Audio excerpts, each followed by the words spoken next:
Sir Alex umangat, nagkakit-kita na sila rito at dahan-dahan pumapanay. Si Kuya Rel sa bandang kanan, sinubukan niyang persahin para makakawala siya dito sa kanilang cream. At yan, umaangat na yung harapan ng ating peloton. Leto ang nasa harapan, Sir Alex at Coach Galo, napakatuloy. Muntikan pa sila rito ngayon sa kanilang cream. At sino kaya mananalo dito? Umaagwat na dito sa ating harapan.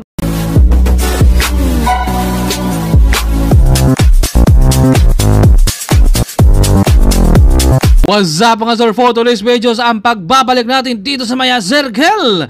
Magandang laban ang ating makikita ngayon rito sa ating mga 55 category. At nandito si Idol. Ito yung veterano natin rito na talagang kahit medyo may edad na siya pero hindi pa rin niya iniwanan ang pagiging siklista. At neutral na muna sila rito at 5 laps ang ating laban. Kung makapagpaga na muna sila rito at walang pahingahan to. Kaya ito ay nag-iipon na ng lakas to sila. Dahil dito ay puro paikot lang tayo rito ngayon. At welcome back rin. Dahil dito na Sir Alex Bilan. Dahil matagal nating hindi nakikita na lumaro si Sir Alex Bilan. Team Excellent Autos. At andyan naman si Coach Gado. Ito yung mga malalakas noon. No? Kumbaga sayang nga lang. No? Walang, hindi pa uso yung social media noon. Kuya Maeng, Kuya Ruel, binanata niya rito ngayon at sinuklian kaagad dito si Kuya Ruel ngayon sa harapan. Meron tayong isang umagwat dito, Antolin, malakas ang hangin at meron tayong isang umagwat ba, humahabol na naman dito at Kuya Maeng, dinadala niya rito ngayon. Sa likuran naman, etong si Coach Gado, Sir Alex, Kuya Rodi at marami pa tayo rin. Andyan naman si Mark, si Kuya Ruel, ini-start niya kanina pero sinuklian kaya bumalik kaagad si Kuya Ruel sa loob ng ating peloton. At nandito si Sir Alex. Kumbaga ito yung mga marami ng experience. Kumbaga alam na nila kung saan sila dapat pupwesto, babanat, hahatak. Siyempre yung mga pangtuloy nito ay alam na nila dito. Kumbaga hindi ito basta-basta babanat na hindi talaga nila ay maisasagad. Kailangan lang dito ay doble ingat tayo pag lumaro tayo dito sa Maya Circle. Dahil alam natin na medyo marami-rami talaga ang mga sasakyan dito. Kaya ride safe sa ating lahat. Kumbaga kahit saan man tayo ay ride safe tayo at andito yun, marami-rami tayo rito pero meron tayong mga sumabay rin dyan. Ito naman yung likuran ng ating peloton, meron tayong nawawala dito ngayon at ang hatuloy ng habol ng ating peloton rito kumbaga 40, hindi sila bumababa sa 30 rito kahit masikip rito pero andito si Mark sa harapan, meron tayong dalawang umaagwat rito, pinutol na muna ni Mark at meron tayong isa rito second group natin yan at meron tayong isang nawawala rin dito si Sir Jojo nandito ng JGB. Andito na Sir Jojo ngayon, sinubukan niya mag-attempt ng breakaway pero alam niya nahabulin siya ng ating peloton. Kumbaga nag-try lang siya rito pero talagang nandyan na sa likuran ng ating peloton. Kumbaga sinubukan niya umagwat lang dito. Angelito, Coach Gado, Sir Alex. Matuloy na yung Mindela 45 na dito ang tutuloy, hindi natin kaya yan. Kung magatangi mga professional at sa mga totoong siklista talaga ang kayang gumagawa sa kanilang mga ginagawa. Dahil kapag kaka-start mo pa lang at ngayon ka lang pag magbabike niyan, hindi natin kaya yan.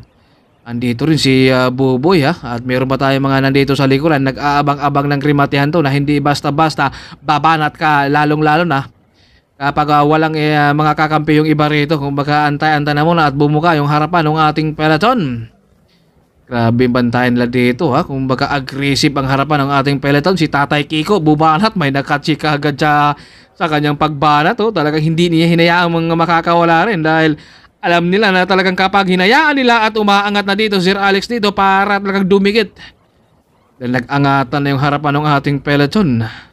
Andito rin si Rodman, Sir Angelo at nakabunga dito Sir Jojo. Sinubukan niyang umagwat kanina pero hindi siya nakakawala. Tatay Kiko nag-jump rin pero talaga dinikitan siya kaagad. Kung hindi siya pinagbibigyan rito nila. Nagmamasid-masid na naman dito si Tatay Kiko. Dahan-dahang pumanay rito. Sinubukan na naman mag-attempt rito ni Tatay Kiko pero hindi na naman siya hinayaang makakawala. Talagang grabe bantayan yung ating mga veterano dahil alam na kasi nila yung bawat galaw nung isa. Dahil simula noon at hanggang ngayon, ito pa rin yung mga magkakalaban. Si Rodman, nakabungad na rin. Si Kuya Maeng, galing dito sa likuran. Lumabas dito sa kaliwa para hindi na madikitan. Dito na si Kuya Maeng, dabang-daba. 44 to 43 kps na dito. Si Kuya Maeng, grabe yung ating mga veterano Talagang nagpahinga saglit yung harapan ng peloton. Bumanat naman ito si Kuya Maeng ngayon. At ito ay tuloy-tuloy na dito yung kanyang breakaway. Pero si Rodman Nandyan na, nakabungad na dito sa ating harapan ngayon. Shoutout din kay Pajackers Moto Vlog. Supportan din natin ang kanyang YouTube channel. Nandito na si Rodman. Dinadala niya dito dahil nakita niya na si Kuya Maing ay umagwat na dito. Kailangan niyang dikitan. Nandito rin ng mga Team Gold Mine. Shoutout din kay Sir Orly. Ayan, si Kuya Maing talagang hindi na hinayaan rin makakawala rin dito ha. Dahil yan yung mga malalakas din, lalong-lalo si Kuya Ruel. Kanina ini-start niya, sinuklian naman kaagad at nandito rin si Doc sa likuran na si Sir Jojo, dalawang atim niya kanina pero hindi nakakawala. Si Jeba, Sir Angelo, si Mark, marami pa sila dito sa ating likuran ng ating peloton na nag-aantay. Si Tatay Kiko, ang lakas na sa kanyang pagbabalik ha. Nandito si Dodo ngayon at inabot si Kuya Maing sa kanyang breakaway. Talagang hindi siya pinagbibigyan rin. Dito na may makakawala si Kuya Ruel. Nandito dahan-dahang pumanay sa kanan. Sinubukan na naman puwersahin dito ni Kuya Ruel para makakawala siya. Mapapagod sila ito. Sumukli kaagad dito sa likuran. Si Rodman dumikit kaagad. Sir Angelo kumapit rin kaagad at hinatak rito ni Kuya Maing. Si Mark dinadala rin ang peloton. Last lap to sila. Magkakarimatihan sila rito ngayon. Ito si Kuya Ruel, hinatak na sana niya, binuka dahil hindi niya talagang maitutuloy rin dahil yung likuran talagang isang batalyon rin, nasa harapan, Sir Angelo. Kuya Ruel, si Rodman nakabungad na dito, si Kuya Maing, abangan natin yung kalangkrimatihan dahil walang nakakawala at bumungad na naman etong si Tatay Kiko dito, sumubok dito sa last lap ng pumaray, dahan-dahan rito si Tatay Kiko dahil alam niya na kapag gagalaw ang peloton, aabutan siya kaya hindi niya minabadali yung last lap. Si Rodman nakabungad na dito at rimatihan sila dito ngayon. Buo sila dito. Abangan natin yung kalangkrimatihan kung sino ang mananalo rito. Nakon, medyo maiipit tayo rito ngayon. Si Rodman nakabungad, binuka niya rito. Coach Gado, andyan na rin ating harapan, Sir Alex at si Leto. And dito na si Rodman, nakabungad na sa ating harapan at si Leto, Coach Gado, Sir Alex, nandyan sa likuran, no? Muntikan ba sila rito ngayon at nasa harapan at may umaagwat na tayo rito ngayon, nasa harapan. Hinahabol na naman itong ni Leto ngayon, Coach Gado, hinahatak Sir Alex kung mahabol at medyo nagkaipitan pa sila rito ngayon. Nako, naiwanan tayo dito sa kanilang krimatihan. Dahil naipit tayo dun, sayang. Pero pangatlo natin dyan, si Sir Alex Bilan, ng Team Excellent Nodos, naipit lang tayo. Ito yung kanilang krimatihan, no? Ang tutulin, kumbaga si Leto dito ang nasa harapan, Coach Gado, Sir Alex, talagang grabe, napakaganda na yung rimatihan nila rito, kumbaga tutukan na talaga yan. Muntikan pa sila dito, buti na lang, talagang marunong talaga. Itong si Idol rin at ito ay nasa harapan si Leto, pero dito ay medyo nagkaipitan na sila rito. Si White Mix rin, hindi nakakalusot rin. Ito, may umagwat na tayo dyan. Isa at ito si Leto at Coach Gado, hinatak dito Sir Alex, pero grabe si Sir Alex dito ha.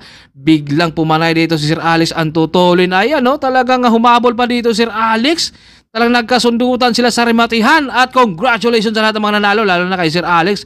Siya yung ating pang third rito, naiwanan kami dito sa kanilang rimatihan dahil naipit kami. Hindi nakakalusot, sayang bawi tayo next time. Grabe, ang tutulin na dito. Kung makasanayan lang talaga kahit saan tayo lumaro basta drive safe sa ating lahat.